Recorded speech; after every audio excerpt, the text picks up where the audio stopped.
அங்கே சாலமோன் கட்டின தேவாலயத்திலே மகா பரிசுத்த ஸ்தலத்திலே வாசம் பண்ணின அந்த தேவாதி தேவன் இப்பொழுது உன்னை மகா பரிசுத்தவன் ஆக்கி உனக்கு உள்ளேயே வாசம் பண்ணுகிறார். பவுல் அதான் எழுதுறார், எப்பா கைகளினால் கட்டப்பட்ட கட்டடத்தில் அவர் இல்லை, உன்னை மகா பரிசுத்தவானாக மாற்றி உனக்குள்ளே வாசம் பண்ணுகிறார். எனவே நீ அவருடைய சிம்மாசனமாக இருக்கிறார். எதற்காக நமக்குள்ளே மகிமையின் நம்பிக்கையாக வாசம் பண்ணி கொண்டிருக்கிறார்? அவர் செய்ததை விட பெரிய கிரிகளை செய்யத்தானே.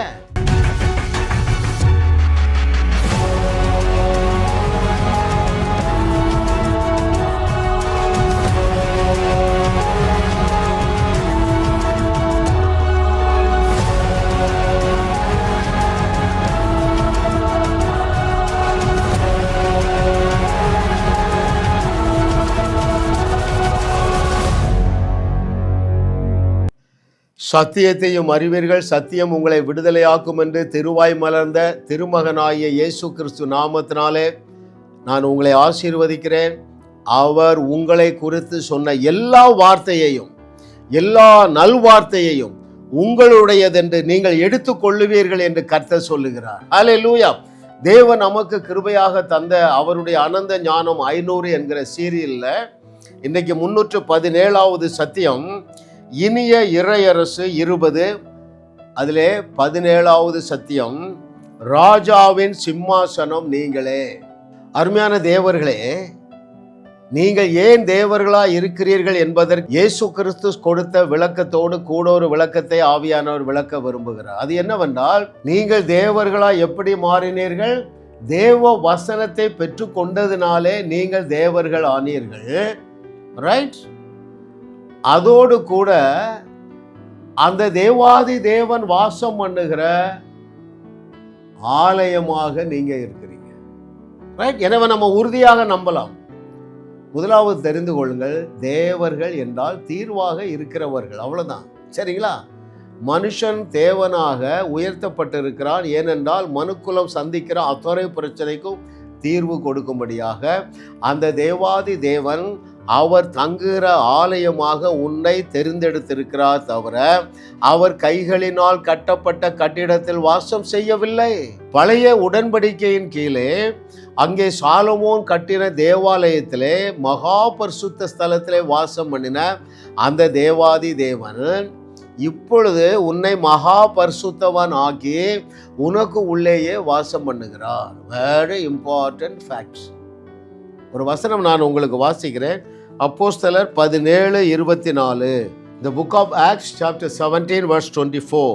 உலகத்தையும் அதிலுள்ள யாவற்றையும் உண்டாக்கின தேவனானவர் வானத்திற்கும் பூமிக்கும் ஆண்டவராய் இருக்கிறபடியால் கைகளினால் கட்டப்பட்ட கோயில்களில் அவர் வாசம் பண்ணுகிறது இல்லை. எவ்வளவு பஞ்சுவேட் பாருங்க. இன்னும் பழைய ஏற்பாட்டு சிந்தை உள்ளவர்கள் தங்களுடைய சொந்த வீட்டை விட நாம் சபை கூடி வருகிற இடத்தை ரொம்ப பரிசுத்தமான இடம் என்று எண்ணுவது மிக மிக அறியாமை. அறிமானவர்களே, ரைட்?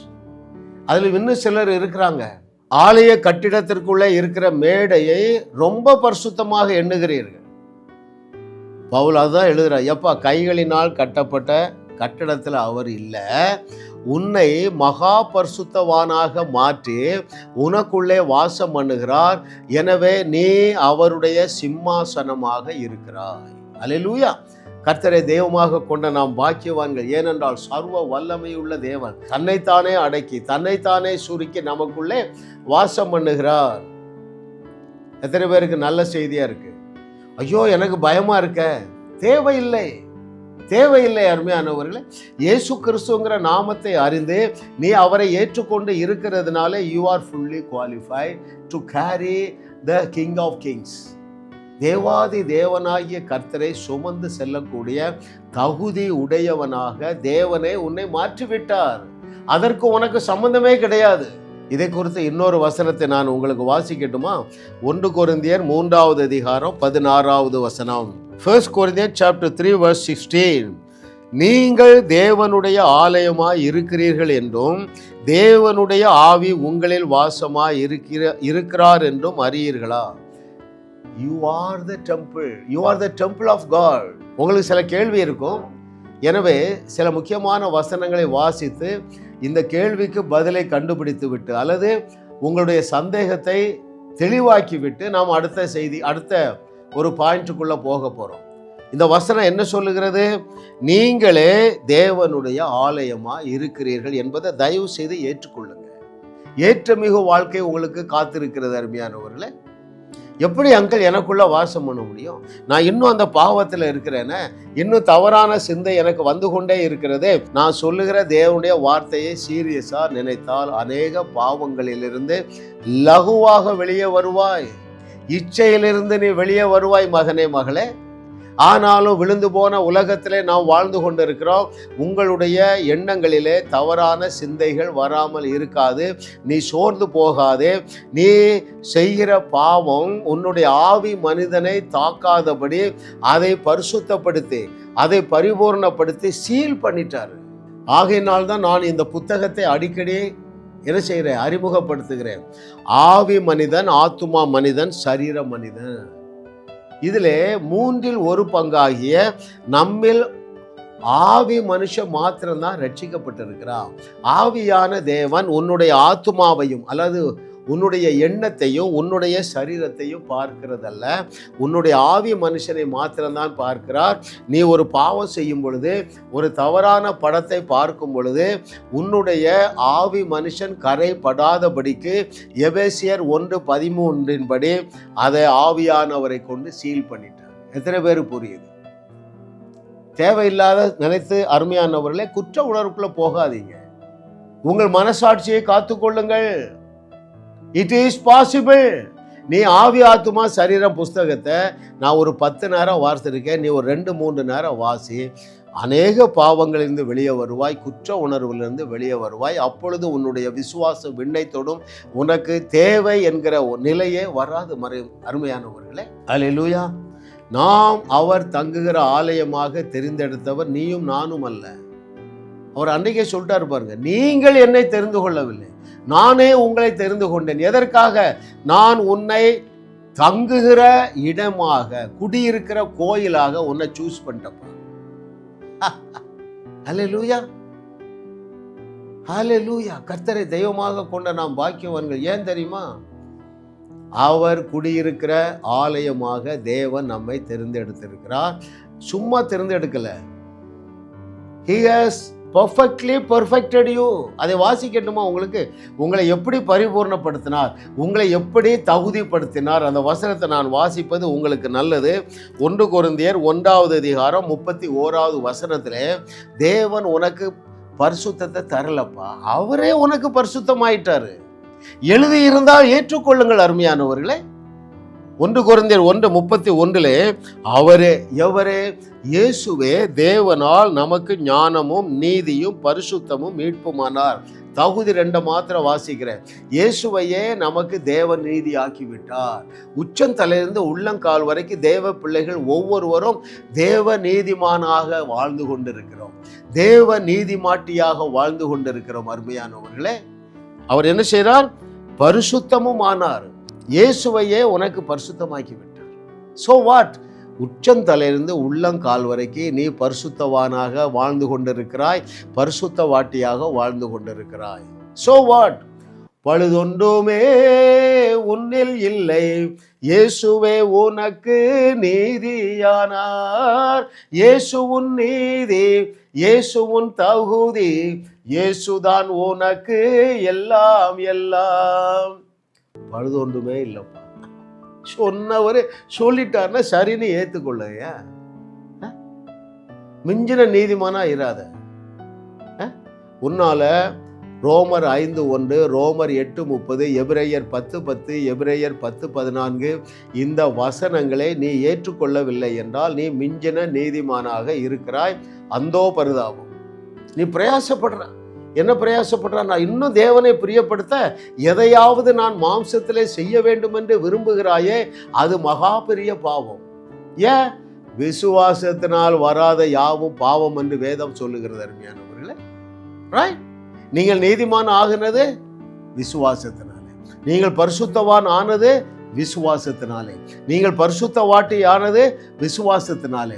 உங்களுடைய பாவங்கள் மன்னிக்கப்பட்டது விசுவாசத்தினாலே. நீ தேவனுடைய பிள்ளையாக மாறினது விசுவாசத்தினாலே. அதே போல நீ நீதிமானாக இருக்கிறாய், அதுவும் விசுவாசத்தினாலே தானே தவிர உன்னுடைய கிரியைகளினால் அல்ல. அப்போ நீங்க ஒரு கேள்வி கேட்கல, அப்போ நான் இஷ்டத்துக்கு வாழலாமா? நல்ல நியாயமான கேள்வி. நீ இந்த ட்ரூத்தை அறிஞ்சிட்டீங்கன்னா தேவனோடு நல்ல ரிலேஷன்ஷிப்பில் இருப்பா, தேவனால் வழிநடத்தப்படுவாய், நிறைய சத்தம் கேட்கும், ஆவியானவர் சத்தம் கேட்கறது உனக்கு கேட்கும், புதிய புதிய வெளிப்பாடுகளை பெற்றுக்கொள்ளுவாய். நீ தவறு செய்கிறதுக்கு பாவம் செய்கிறதுக்கு உனக்கு நேரமே இருக்காதுப்பா. புரிந்து கொண்டவர்கள் பாக்கியவான். God's grace, I am enjoying that. Hallelujah. Oh thank you master, what a loving daddy. கர்த்தரை தெய்வமாக கொண்ட நாம் பாக்கியவான்கள் அருமையானவர்களே. ஏனென்றால் உங்களுடைய கிரியையினாலே நீங்கள் 1% கூட நீதிமான் ஆகவில்லை, ஆக முடியாது. Only by faith. 1 கொரிந்தியர் 1:31 பிலீவ் பண்ணு. ரோமர் 8:30 விசுவாசி. எபிரேயர் 10:10, எபிரேயர் 10:14, கொலோசையர் 2:10 இவைகளை எல்லாம் விசுவாசி. கர்த்தர் உன் மீது ரொம்ப சந்தோஷமா இருக்கு. எதை? இதெல்லாம் எங்க நடந்தது? சிலுவையிலே நடந்தது. சிலுவையிலே நடந்ததை விசுவாசித்ததினாலே நீ எப்படி தேவனுடைய பிள்ளையாக தெரிந்தெடுக்கப்பட்டிருக்கிறாயோ அதே போல சிலுவையிலே உனக்காக பாவமானதினாலே நீ தேவ நீதிமான் ஆக்கப்பட்டு இருக்கிறாய் என்று அங்கே 2 கொரிந்தியர் 5:21 எழுதி இருக்கிறது. அதை ஏற்றுக்கொள்ள ஏன் தயங்குகிறீங்க? பல வசனங்கள் இருக்கிறீர்கள் இருக்கிறீர்கள் இருக்கிறீர்கள் என்று வேதம் சொல்லுகிறது, இயேசு கிறிஸ்து சொல்லுகிறார். மதம் என்ன சொல்லிக் கொடுக்குது? மாறுவீர்கள், மாறுங்கள், ஆகுங்கள், ஆவீர்கள். இல்லையா? இருக்கிறீர்கள். ஐயா, இந்த பிரச்சனை எங்க ஆரம்பித்தது? நம்முடைய முதல் பெற்றோருக்கு ஆரம்பிச்சிட்டு. தேவன் என்ன சொன்னாரு? என்னுடைய சாயல், என்னுடைய ரூபத்தில் தேவனை போலவே இருக்கிறீர்கள் என்று சொன்னார். பிசாசு என்ன சொல்லிட்டா? இவர்களால இந்த ஸ்டேட்டஸை நம்ப முடியாது. எத்தனை பேர் புரியுதுங்க? எந்த ஸ்டேட்டஸை நம்ப முடியாது? இவர்கள் தேவர்களாக தேவனை போலத்தான் இருக்கிறார்கள் என்பதை ஆதாமும் ஏவாளும் மனதில் ஏற்றுக்கொள்ளவில்லை என்று அந்த பிசாசுக்கு தெரியும். ஃபுட்பால் ஹாக்கி விளையாடிட்டான். அந்தோ பரிதாபம், இந்தோவும் பரிதாபம் தான். இந்த நாளில் என்னது? இயேசு கிறிஸ்து சொன்ன வார்த்தையை அப்படியே தூக்கி குப்பை தொட்டியில் போட்டுட்டீங்களே. நீங்கள் தேவர்களா இருக்கிறீர்கள் என்று சொன்னாரே, அந்த வசனம் என்றைக்காவது நீங்க தியானிக்கிறீங்களா? நீங்கள் யாருடைய பாவங்களை மன்னிக்கிறீர்களோ அவருடைய பாவங்களை மன்னிக்கப்படும் என்று சொன்னாரே, அந்த வசனத்தை நீங்கள் தியானிக்கிறீர்களா?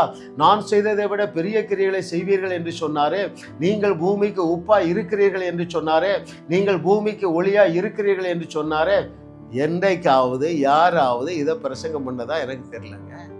அப்படி தூக்கி ஓரமா போட்டீங்க. நடப்பது என்ன? நீங்கள் தேவனுடைய வார்த்தையை மறந்தீர்கள்.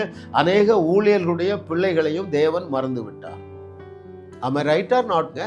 தேவன் தான் சொன்னாருங்க, நீ என் வேதத்தை மறந்தாய், நான் உன் பிள்ளைய மறந்துடுவேன். என்ன நிலைமை? அடிக்ஷன் ஆயிட்டான்.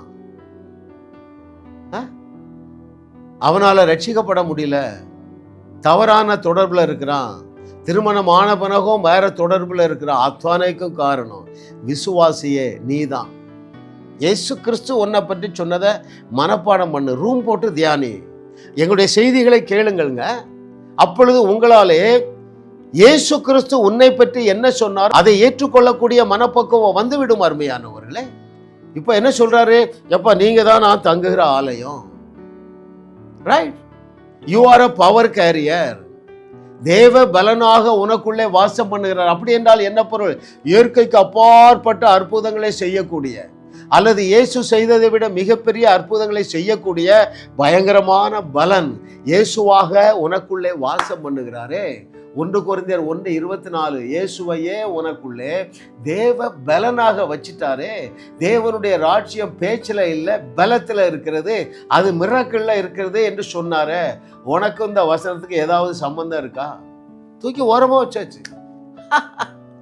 என்னுடைய 72 வயசுலங்க, நான் பிறக்கும் போதே கிறிஸ்தவ குடும்பத்தில் பிறந்தேன். எத்தனாயிரம் பிரசங்கம் கேட்டிருக்கேன். மிக முக்கியமான வசனங்கள் ஒரு பைபிளில் ஒரு 25 வசனத்தை எடுத்துக்கிட்டா, டாப் எடுத்துக்கிட்டா, not even one message, one sermon on that. பூமியில் உள்ள சகல ஜாதிகளை விட உன்னை மேன்மையாக வைப்பேன் என்று சொன்னார். யாராவது அதை தியானிக்கிறாங்க? எபேசியர் 2வது அதிகாரம் 14, 15, 16 யாராவது போதிக்கிறார்களா, தியானிக்கிறீர்களா? இல்லையே. அது என்ன சொல்லுகிறது? உங்களுக்கும் உங்கள் தகப்பனாகிய தேவனுக்கும் பகையையும் உண்டாக்கி கொண்டிருந்த நடுச்சுவராய் இருந்த அந்த நியாயப்பிரமாண கட்டளைகளை தகர்த்து கொண்டு ஒழித்து விட்டார் என்று பச்சையா எழுதி வைத்திருக்கிறாரே பவுல். யாராவது பிரசங்கிக்கிறீர்களா? கேட்கிறதற்கு காதுள்ளவர்கள் கேட்கிறவர்கள்.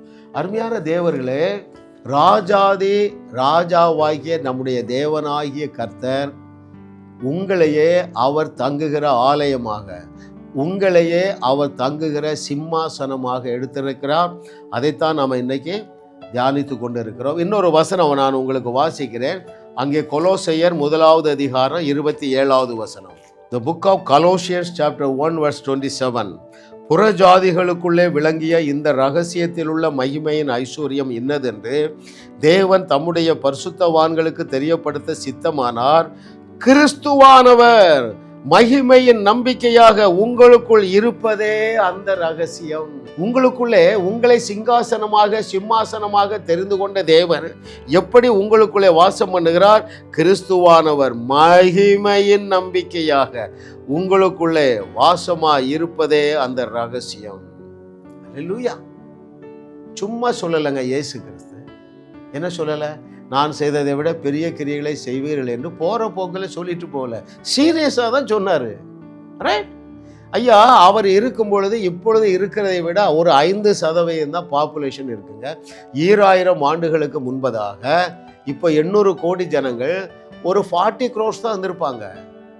அப்போ அன்றைக்கு அவர் கல்லறையை காலி செய்தால், இன்றைக்கு நாம் கல்லறை தோட்டத்தை காலி செய்தால் தானாங்க இந்த கோடிக்கணக்கான ஜனங்களை மீட்கெடுக்க முடியும். எத்தனை பேருக்கு தெரியுதுங்க? எதற்காக நமக்குள்ளே மகிமையின் நம்பிக்கையாக வாசம் பண்ணி கொண்டிருக்கிறார்? அவர் செய்ததை விட பெரிய கிரியைகளை செய்யத்தானே. ஏன் செய்ய வேண்டும்? எல்லா மனிதரும் ரட்சிக்கப்பட வேண்டும் என்பது தேவனுடைய சித்தமாய் இருக்கிறது அல்லவா? அற்புதங்களும் அடையாளங்களும் ஏராளம் தாராளமாய் செய்ததுனாலே 5000 பேர் 3000 பேர் அப்போஸ்தலர் காலத்துல ஞானஸ்நானம் பெற்றாங்க. இப்போ 5 லட்சம் பேர் 3 லட்சம் பேர் ரட்சிக்கப்பட வேண்டுமே. அப்போ கல்லறை தோட்டத்தை நீங்கள் காலி செய்ய வேண்டாமா? ஐயா, இதற்காக உங்களுக்குள்ளே மகிமையின் நம்பிக்கையாக வாசம் செய்து கொண்டிருக்கிற தேவன் உன்னோடு தெளிவாக பேசி கொண்டிருக்கிறார். அருமையானவர்களே, ஹல்லேலூயா. கர்த்தரை தெய்வமாக கொண்ட நாம் பாக்கியவான்கள். ஏனென்றால் அங்கே அவர் இயேசு கிறிஸ்துவானவர் நமக்குள்ளே மகிமையின் நம்பிக்கையாக உங்களுக்குள்ளே ரகசியம், அதுதான் ரகசியங்கிற, தட் இஸ் தி சீக்ரெட், இருப்பதே அந்த ரகசியம். அதைத்தான் அங்கேயும் குறிப்பிடுகிறார். 1 கொரிந்தியர் 1:24 என்னது? உனக்குள்ளே எப்படி இருக்கிறார்? மகிமையின் நம்பிக்கையாக, தேவ பலனாக, தேவ நீதியாக. அல்லேலூயா. கர்த்தரை தெய்வமாக கொண்ட நாம் பாக்கியவான்கள். ஏனென்றால் அவர் மகிமையின் நம்பிக்கையாக நமக்குள்ளே நங்கூரமிட்டு இருக்கிறார். இந்த சத்தியத்தை நான் அறிஞ்ச பாருங்க. எந்த வியாதியை நான் ஏற்றுக்கொள்றதே இல்லை, எந்த விபத்தையும் ஏற்றுக்கொள்ளுகிறதே இல்லை, எந்த சோர்வையும் ஏற்றுக்கொள்ளுகிறதே இல்லை. ஹல்லேலூயா. ஐயோ, அப்படிப்பட்ட ஒரு மேலான வாழ்க்கை வாழும்படியாகவே தேவன் உங்களை என்னோடு இணைத்து இருக்கிறார். ஆமென். எப்படிப்பட்ட மேலான வாழ்க்கை? உலகத்தில் உள்ள அத்தனை பிரச்சனைக்கும் நான் தீர்வாக இருக்கிறேன் என்கிற சிந்தைக்குள்ளே உங்களை கொண்டு வரும்படியாக தேவன் இந்த நாட்களிலே ஜாஸ் மினிஸ்ட்ரிஸை எழுப்பி இருக்கிறார். அதனால்தான் இந்த ரெவலேஷன் வருது. இயேசு கிறிஸ்து செய்ததை விட மிகப்பெரிய கிரியைகளை செய்யும்படியாக, பூமிக்கு உப்பாக, பூமிக்கு ஒளியாக உங்களை தேவன் வைத்திருக்கிறார. அந்த ஸ்டேட்டஸை ஹம்பிளாக ஏற்றுக்கொள்ளுங்க. அதை நீங்கள் ஏற்றுக்கொள்ளவில்லை என்றால் அப்பொழுதுதான் நீங்கள் யாரு? பெருமைக்காரர்கள். தாழ்மை உள்ளவர்கள் என்ன சொல்லுவாங்க தெரியுமா? இயேசு கிறிஸ்து என்னை பற்றி என்ன சொல்லியிருக்கிறாரோ அத்தனையும் நான் ஏற்றுக்கொள்ளுகிறேன். அந்த சிந்தைக்குள்ளே வாருங்கள் அருமையானவர்களே, அந்த எண்ணத்திற்குள்ள வாருங்கள். அந்த இருதயத்தின் எண்ணம் எப்படி இருக்கோ அப்படித்தான் நீங்க பெர்ஃபார்ம் பண்ணுவீங்க. நான் ஒரு பாவி, நான் ஒரு வெட்டுக்கிளி, நான் ஒரு தெள்ளுப்பூச்சி என்று சொல்லி சொல்லி சொல்லி ஜனங்களை சாகடிக்காதங்கப்பா. மேடையில் இப்படிப்பட்ட துர்ச்செய்தியை நீங்கள் என்ன செய்யாதீங்க, பரப்பாதீங்க. இயேசு சொன்னதை சொல்லுவதற்கு உனக்கு தைரியம் இல்லைன்னா நீ ஏன் அந்த பைபிளை எடுக்கிறா? இந்த ஒரு கேள்விக்கு கண்டுபிடிங்க. ரட்சிக்கப்பட்ட அத்தனை பேரும் தேவ வசனத்தை கொண்டுதான் ரட்சிக்கப்பட்டிருக்கிறார்கள். எனவே அவர்கள் யாவரும் தேவர்கள் என்று சொன்னார. இந்த வசனத்தை ஏற்றுக்கொள்ள முடியவில்லை என்றால் நீ விஷ ஊசி தானே, நீ விசுவாசி இல்லையே. யாருடைய பாவங்களை மன்னிக்கிறீர்களோ அவருடைய பாவங்கள் மன்னிக்கப்படும் என்று பவுல் சொல்லவில்லை, எலியா எலிசா சொல்லவில்லை, உன்னை சிருஷ்டித்த நாயகன் சொல்லுகிறார். நீ அதை ஏற்றுக்கொள்ளவில்லை என்றால் நீதானே பெருமைக்காரன். மிஞ்சின நீதிமான் நீங்க. இதெல்லாம் தூக்கி ஓரமா போட்டாச்சு. நான் ரொம்ப பாவி பிரதர், நாங்க ஏழை குடும்பத்துல பிறந்தோம், உருப்படாம போயிட்டீங்க. எனக்கு வர்ற ஃபோன் கால் எல்லாம் குறிப்பா மதுரை, மயிலாடுதுறை, கும்பகோணம், திருநெல்வேலி, நாகர்கோயில், சித்தூர், பெங்களூர், UK, துபாய், சில சகோதர சகோதரி அழைக்கிறாங்க. பிறகு ரட்சிக்கப்பட்ட பிறகு இதெல்லாம் இழந்துட்டேம்மா. நான் உங்கள்கிட்ட 10 நிமிஷம் பேசணுமாங்க, பேசுங்கம்மே. 10 செகண்ட் தான் பேசியிருப்பாங்க. பிரதர் இந்த பிரச்சனை அந்த பிரச்சனை. வெயிட் பிரதர், இதே நீங்கள் என்கிட்ட 2 பிரச்சனை சொல்லியிருக்கீங்க, இதே மாதிரி 100 பிரச்சனை இருக்குது கரெக்டா? எப்படி பிரதர் உங்களுக்கு தெரியும்? நீங்கள் தான் அழுதுகிட்டே என்கிட்ட பேசுகிறீங்களே, நீங்கள் அவிசுவாசத்தோடு என்கிட்ட பேசுகிறீங்களே, நீங்கள் தான் இந்த சபைக்கு போகிறீங்களே, அப்போ 200 பிரச்சனையோடு தானே நீங்கள் வாழ முடியும். ரொம்ப சிம்பிளுங்க. அவர்கள் சுயநீதியை போதிக்கிறார்கள். மனுஷன் கிரியை செய்து தேவனை பிரியப்படுத்த முடியும் என்கிற பொய்யை, பச்சை பொய்யை உங்களால் நம்ப வச்சுட்டாங்க, மாட்டிட்டீங்க. நான் எதையாவது செய்து தேவனை பிரியப்படுத்தலாம். வசனம் என்ன சொல்லுகிறது? விசுவாசம் இல்லாமல் தேவனை பிரியமாய் இருப்பது கூடாத காரியம். எதை விசுவாசிக்கணும்? அடிக்கடி சொல்கிறேன், 8:30, 10:10, 10:14, 2:14, 14:12. அந்த 14:12 என்ன சொல்லுது? இயேசு சொன்னதை சொல்லுது. உன்னை பார்த்தா சொல்லு. ராஜமாணிக்கம் யார்? அந்த ராஜமாணிக்கம் ஆண்டவர் சொல்கிறாருப்பா. அவர் தான் சொல்கிறாரு, நீ நான் செய்ததையே செய்வாய், அதை விட பெரிய கிரியை செய்வாய் என்று. நீ இந்த வார்த்தையை நீ நம்பாததுனால உன் பிள்ளை கஷ்டப்படுகிறது என்று கர்த்தர் சொல்லுகிறார். ஏன்? நீ வேதத்தை மறந்தா நான் உன் பிள்ளைய மறந்துடுவேன். கேட்கிறதற்கு காதுள்ளவர்கள் கேட்க கடவர்கள். நீங்கள் யாராக இருக்கிறீர்கள்? அவர் குடியிருக்கிற கோயிலாக இருக்கிறீர்கள். நீங்கள் யாராக இருக்கிறீர்கள்? நீங்கள் தேவர்களாக இருக்கிறீர்கள். நீங்கள் யாராக இருக்கிறீர்கள்? நீங்கள் பரிசுத்தமாக இருக்கிறீர்கள். நீங்கள் பரிபூர்ணம் உள்ளவர்களாக இருக்கிறீர்கள். தேவ நீதிமானாக இருக்கிறீர்கள். ஹல்லேலூயா. அருமையான தேவனுடைய பிள்ளைகளே, நீங்கள் இந்த பூமியில on the face of this earth, wherever you go, எங்கே போனாலும் சரி, உங்களையும் உங்கள் தகப்பனாகிய தேவனையும் பிரிக்கவே முடியாது.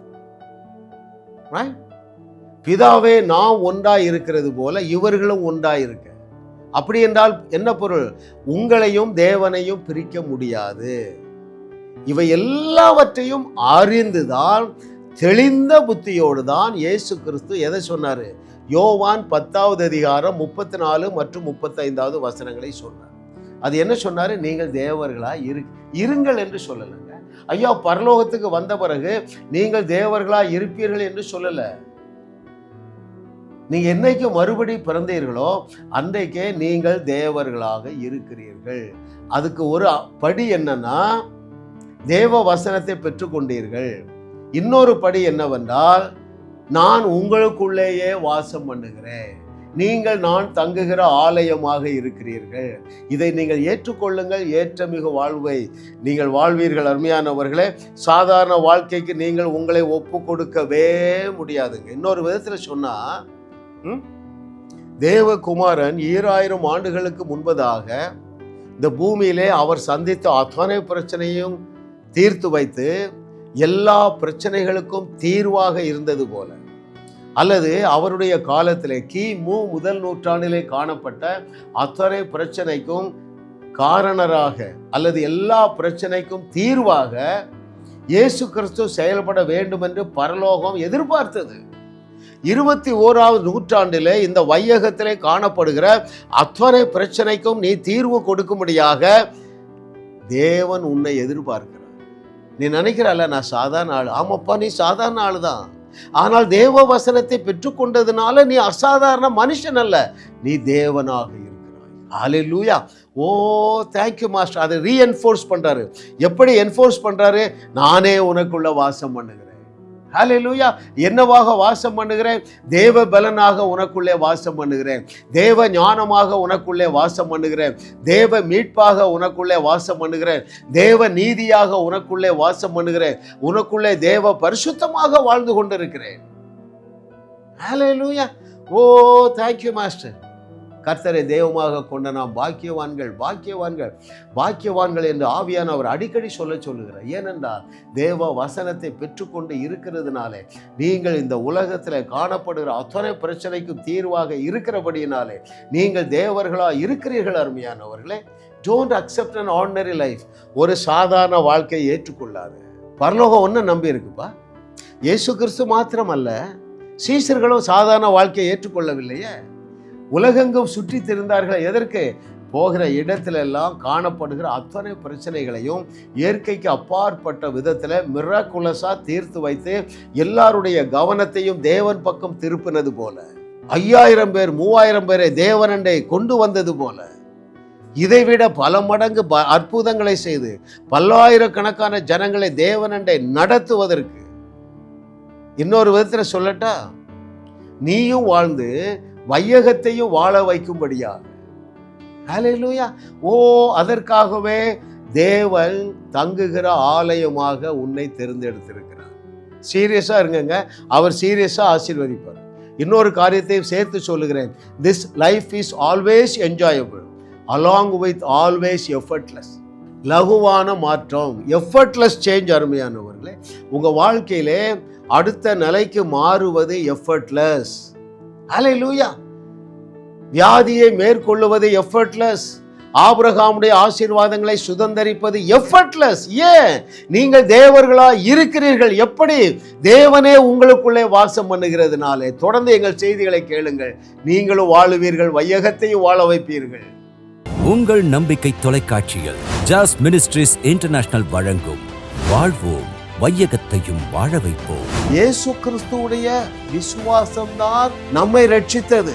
மனிதனுடைய விசுவாசம் நம்மை ரட்சிக்க முடியாது. பாவங்களில் எல்லாம் பிரதான பாவம் என்ன தெரியுமா? அவிசுவாசம் தான் பாவம். உங்களுடைய வாயிலே வாழ்வருளக்கூடிய வார்த்தையை நீங்கள் இந்த நாளில் இருந்து பேசுவீர்கள், நீங்களும் வாழுவீர்கள், அநேகரை வாழ வைப்பீர்கள். பிரதர் ஜான் ஏஎஸ் சிங் அவர்கள் வழங்கும் தேவ செய்தி. ஜாஸ் ministries live life and give life. ஒவ்வொரு சனி மற்றும் ஞாயிறு இரவு 10:30 மணிக்கு உங்கள் நம்பிக்கை தொலைக்காட்சியில் காணத் தவறாதீர்கள். ஜாஸ் மினிஸ்ட்ரீஸ் செய்திகள் மூலமாக நீங்கள் ஆசீர்வதிக்கப்பட்டிருக்கிறீர்கள். நீங்கள் இந்த ஊழியத்தோடு கைகோர்க்கும்படியாக உங்களை அழைக்கிறோம். நீங்கள் காணிக்கை விதைக்கக்கூடிய நல்ல நிலமாக ஜாஸ் மினிஸ்ட்ரீஸ் இருக்கிறது. விசுவாசத்தோடு உற்சாகமாக பெருக விதையுங்கள். தேவன் உங்களை 1000 மடங்கு பெருக செய்வார். வாரந்தோறும் சென்னை முகப்பேரில் நடைபெறும் கிங்ஸ் அண்ட் குயின்ஸ் அசம்பிளி ஞாயிறு ஆராதனைக்கு அன்புடன் அழைக்கிறோம். சத்தியத்தை சரியாக அறிந்து வெற்றி வாழ்க்கை வாழுவீர்கள். சென்னையில் உள்ள உங்கள் நண்பர்கள் உறவினர்களையும் 3 மாதங்கள் தொடர்ந்து வரும்படியாக உற்சாகப்படுத்துங்கள்.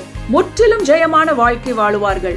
உங்களையும் வாழ வைத்து உங்கள் மூலம் உலகத்தையும் வாழ வைக்கவே தேவன் எங்களை கிருபையாக அழைத்துள்ளார். விடுதலை பெறவும் சுகத்தை அனுபவிக்கவும் தொலைபேசியில் எங்களோடு தொடர்பு கொள்ளுங்கள். ஜாஸ் மினிஸ்ட்ரீஸ் யூடியூப் சேனலில் தொடர்ந்து செய்திகளை கேளுங்கள். சப்ஸ்கிரைப் செய்யுங்கள். வீடியோக்களை லைக் செய்து பலரோடு பகிர்ந்து கொள்ளுங்கள். அவர்களும் ஆசீர்வதிக்கப்படட்டும்.